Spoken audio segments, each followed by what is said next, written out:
No, but seriously. Okay. Okay, it got really quiet. I'm not the maid of honor, but I'm doing this for the maid of honor. Carissa, where is she? She's hiding. Hey! This is Carissa's house, Carissa and Bill's house. They hosted all this, and it's beautiful. And it looked beautiful before all the decor as well. So I'm moving in next week. I'm really excited about that. Oh, listen, Missy, I am funny. I got jokes, okay? I didn't know this was coming with a heckler. But thank you guys for hosting today. It's beautiful. Yes. And I'm not going to thank you for having me do this for you. Because I cry more than literally like everybody combined. But except maybe not you. And also, speaking of beautiful, can we just take a moment?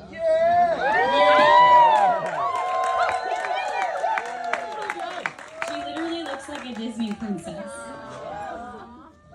And Tony, you clean up well, too. You're alright. You're alright. I'm so awkwardly holding it. I'm going to try to do this as best as I can, but it's very difficult for me to talk about my best friend without crying. She's not dying, but you would think that she might be when I start to cry, like I might be in a second here. So if I'm a blubbering idiot, just try to follow me as best as you can. We're going to get through this together. And I don't want it to take away from this day for you two, so I'm going to do my best. I tried for so long to sit down and come up with words, and I can't come up with enough words about how much you need to. So, shit, I don't have a napkin. So I'm going to skip a lot of stories that you guys don't even care about, but I have a lot of stories.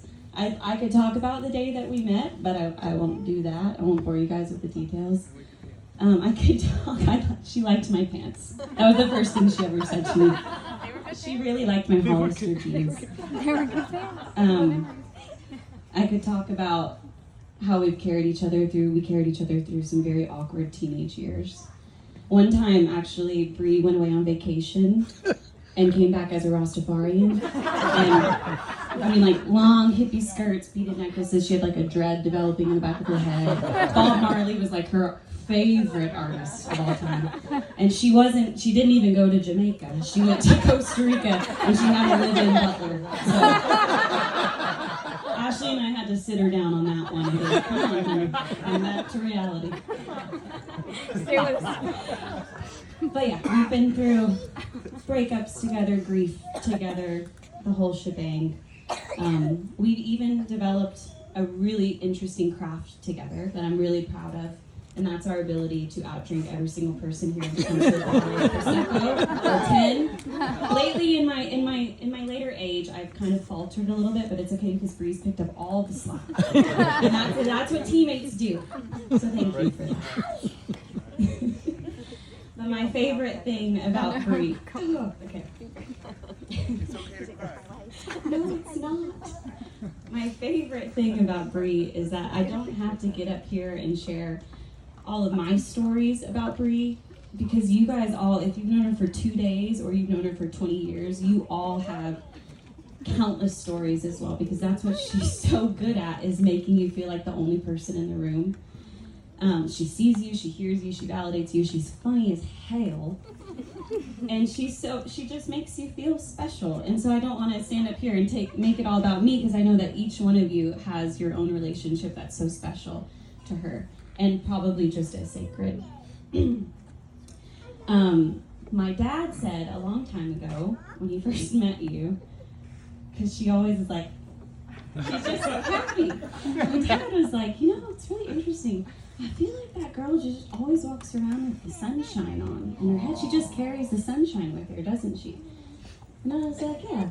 And I never, ever thought that I would ever meet anybody else who carries the sunshine around with them like Bree does until I met Tony. So you guys share that superpower together. When Tony first started stalking, dating Bree.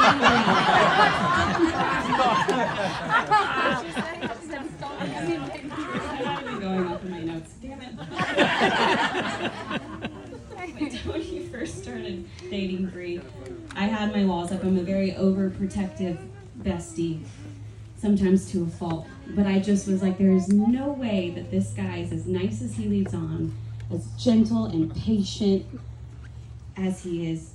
But very quickly, I was taken aback and realized that I was wrong for the first time in my life. And it caught me with the way that Tony talks about his friends and his family when nobody else is around.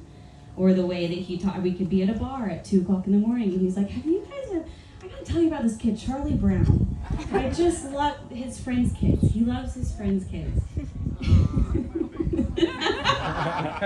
You should be flattered.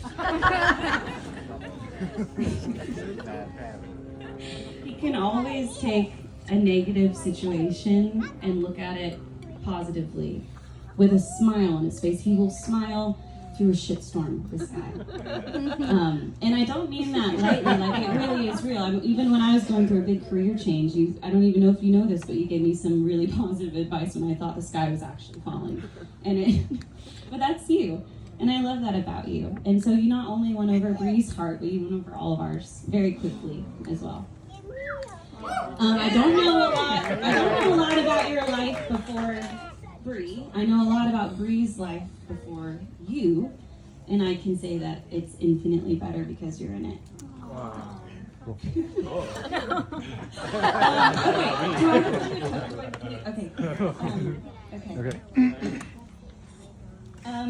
Okay, I didn't prepare for this part, so let's just toast. Thank you guys so much.